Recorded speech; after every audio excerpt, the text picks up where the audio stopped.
আজকে আমি দারুণ মজার একটি রেসিপি নিয়ে হাজির হয়েছি। বাংলাদেশের অনুষ্ঠান বাড়িতে যেভাবে মাছের মাথা দিয়ে ডাল রান্না করা হয়, এত মজার সেই রেসিপিটাই আজকে আমি আপনাদের সাথে শেয়ার করব। চলুন কথা না বাড়িয়ে রান্না শুরু করি। চুলায় একটা কড়াই বসিয়ে দিয়েছি, আর কড়াইতে দিয়েছি আমি 1 বাটি পরিমাণে ডাল। আর ডালটাকে এখন আমি কাঠখোলায় ভালো করে ভেজে নিব। ডালটা ভাজার সময় কিন্তু চুলার আঁচটাকে মিডিয়াম টু লোতে রেখে তারপরে কিন্তু ডালটাকে অনবরত নেড়েচেড়ে ভেজে নিতে হবে, যাতে ডালগুলো পুড়ে না যায়। আমার ডালগুলো কিন্তু খুব সুন্দর বাদামি কালার হয়েছে। এখন আমি চুলাই থেকে নামিয়ে নিব।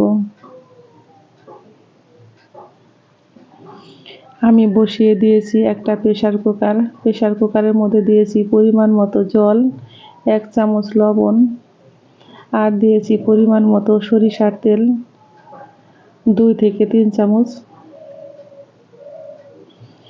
এই ডাল রান্নাতে অবশ্যই কিন্তু তেলটা দিতে হয়, কারণ তেল দিয়ে সিদ্ধ করলে ডালের টেস্টটাই আসে অন্যরকম। আর এর মধ্যে আমি দিয়েছি স্বাদটাকে ব্যালেন্স করার জন্যে 1/2 চামচ চিনি।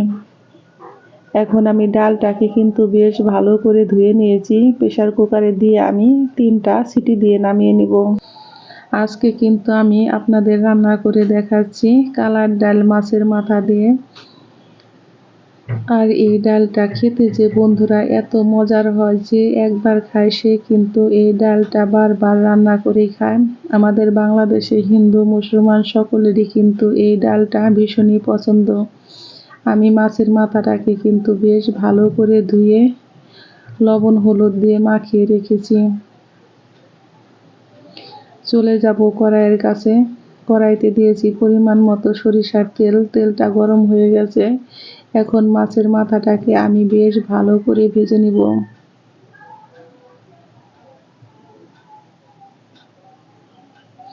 এই ডাল রান্নাতে বন্ধুরা একটা কথা খেয়াল রাখবে, মাছের মাথাটাকে যত ভালো করে ভাজবে ডালটা খেতে ততই কিন্তু মজার হয়। আমি ডালটাকে কিন্তু 3টা সিটি দিয়ে নামিয়ে নিয়েছি। আমার ডালটা প্রায় সিদ্ধই হয়ে গেছে, অর্ধেক সিদ্ধ। এখন আমি এর মধ্যে বেশ কিছুটা পরিমাণে কাঁচামরিচ আর জল দিয়ে ডালটাকে এখন একদম রেডি করে নিব।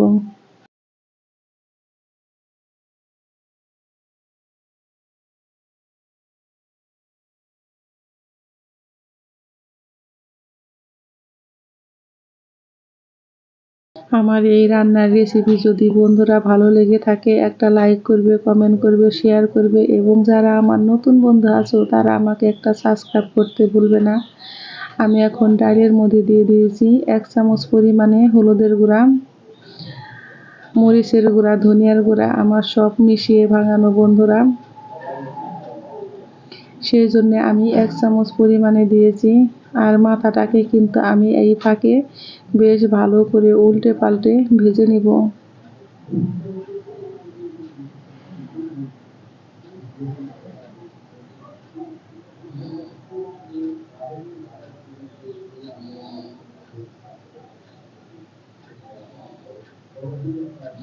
আমার মাছের মাথা ভাজা হয়ে গেছে। আমি কিন্তু এখন চুলাই থেকে নামিয়ে নিব।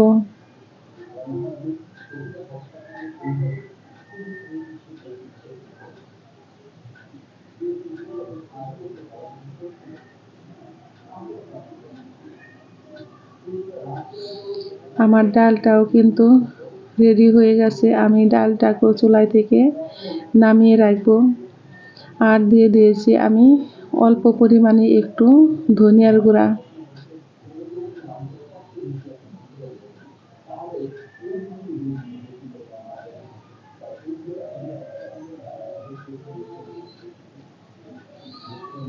একটু কালারের জন্য আমি দিয়েছি 1/2 চামচ পরিমাণে মরিচের গুঁড়া। আমি মাছ ভাজা তেলের মধ্যে এখন দিয়ে দিব শুকনা মরিচ, পাঁচফোড়ন। আমি দিয়েছি বেশ কিছুটা শুকনা মরিচ। আর শুকনা মরিচটাকে কিন্তু একটু বেশি দিলে এর সেন্টটা আসে অন্যরকম। আমি এখন মরিচটাকে ভেজে একটু লাল লাল করে নিব। এখন আমি এর মধ্যে দিয়ে দিব 1 চা চামচ পরিমাণে পাঁচফোড়ন। বন্ধুরা, তোমাদের যদি পাঁচফোড়ন হাতের কাছে না থাকে তাহলে তোমরা শুধু জিরাটাও ব্যবহার করতে পারো। এখন আমি এর মধ্যে দিয়ে দিয়েছি 1 ইঞ্চি পরিমাণে থেতো করে রাখা আদা। আদাটা এই ডালে অবশ্যই ব্যবহার করবে, তাহলে কিন্তু এর সেন্টটা আসে অন্যরকম আর খেতেও হয় বন্ধুরা দারুণ মজার।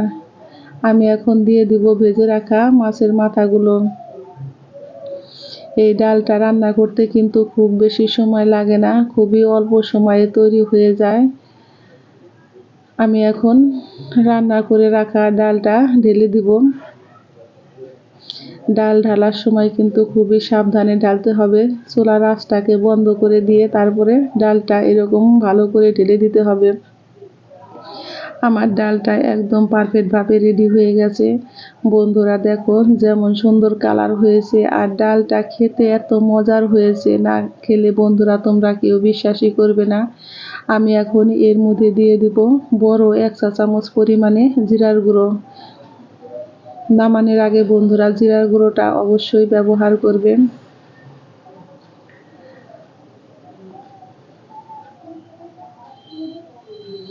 আমি ডালটাকে দেখো খুব বেশি পাতলাও রাখিনি আর খুব বেশি কিন্তু ঘনও রাখিনি, এইরকম মিডিয়াম সাইজের করে আমি ডালটাকে এখন চুলায় থেকে নামিয়ে নিব।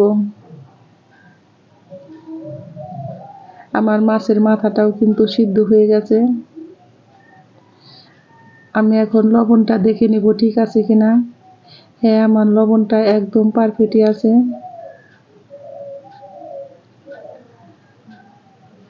আমি এখন এর মধ্যে দিয়ে দিব 1 চা চামচ পরিমাণে ঘি। আর ঘিটা যদি তোমাদের হাতের কাছে না থাকে তাহলে তোমরা স্কিপ করতে পারো, কিন্তু ঘিটা দিলে এর স্বাদ হয় বেশি। আমি এখন চুলায় থেকে নামিয়ে তোমাদেরকে একটু পরিবেশন করে দেখাবো। ডালটা দেখো কত সুন্দর হয়েছে। এই ডালটা কিন্তু বাংলাদেশের হিন্দু মুসলমান সকলেরই ভীষণ জনপ্রিয় একটি ডাল।